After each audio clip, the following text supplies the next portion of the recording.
নির্বাচনী তফসিল ঘোষণার ৪৮ ঘণ্টা পর নওগাঁর পোরশা উপজেলায় অবৈধ নির্বাচনী প্রচারণা সামগ্রী অপসারণে ভ্রাম্যমাণ অভিযান শুরু হয়েছে।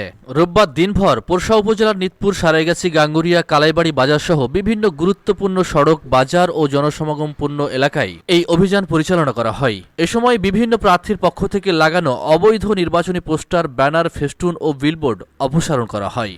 অভিযানটি পরিচালনা করেন পোরশা উপজেলা সহকারী কমিশনার ভূমি নাবিলা ফেরদৌস।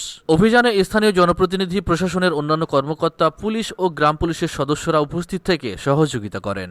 উপজেলা প্রশাসন সূত্রে জানা গেছে, নির্বাচন কমিশনের নির্দেশনা অনুযায়ী তফসিল ঘোষণার নির্ধারিত সময়ের মধ্যে সব ধরনের নির্বাচনী প্রচারণা সামগ্রী অপসারণের বাধ্যবাধকতা রয়েছে। নির্ধারিত সময় অতিক্রম করার পরও যেসব পোস্টার, ব্যানার অপসারণ করা হয়নি সেগুলো প্রশাসনের উদ্যোগে সরিয়ে ফেলা হচ্ছে।